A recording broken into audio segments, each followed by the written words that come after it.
Olá, pessoal! Hoje a gente vai falar sobre a formação dos estados modernos europeus.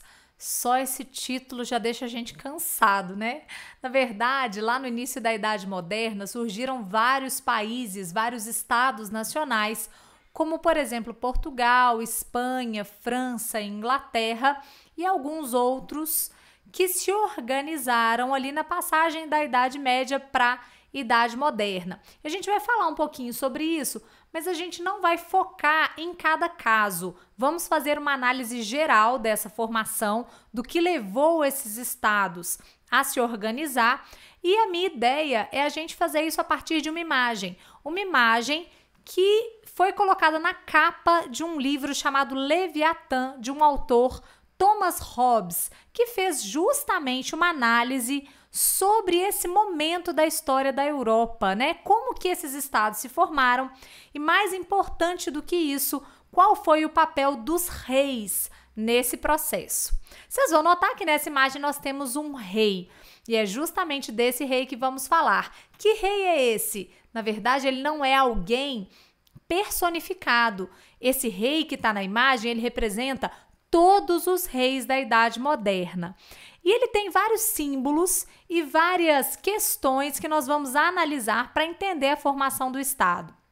Nós temos ali um rei portando uma coroa, uma espada e um cajado. Ele é imenso e o seu corpo é formado por pessoas. Então vamos entender o que cada uma dessas coisas significa. Esse rei, ele se torna um rei absoluto, significa que ele tem poderes ilimitados. E a gente percebe tudo isso a partir da análise da coroa sobre a cabeça desse rei, mas principalmente sobre o seu tamanho. Quando a gente analisa o tamanho desse rei, a gente percebe o tamanho do seu poder. Por que esses reis ficaram tão poderosos se no final da Idade Média eles ainda estavam começando, a ampliar esse poder? Porque no século XIV houve um momento de caos generalizado na Europa. Fome, peste, guerra, e as pessoas não sabiam mais o que fazer para resolver. Esses reis se apresentam como a solução para esses problemas e serão apoiados pela igreja, pela nobreza, pela burguesia e pelos camponeses, que esperam nada mais, nada menos que esse rei organize esse caos. E é exatamente o que essa imagem vai traduzir para a gente. O Thomas Hobbes, ele criou uma teoria que justifica o poder absoluto dos reis, chamada de contrato social. Qual que era a ideia do Thomas Hobbes?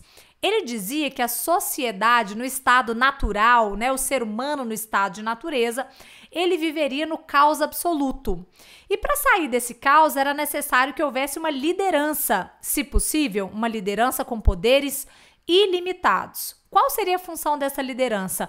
Organizar o caos. Portanto, a sociedade apoia o rei, desde que ele organize o caos. Para fazer tudo isso, ele precisa do apoio de todas as classes. A espada representa o exército, que era controlado pelo rei e apoiado também, e apoiava-se também nesse soberano. O cajado representa a igreja, que também apoiava o rei, mas era controlada por ele. Até quando a gente lembra lá do Henrique VIII, a gente percebe o tanto que esses soberanos, o tanto que esses monarcas nesse momento, como que até mesmo a igreja se curvava em determinados momentos às vontades desses reis.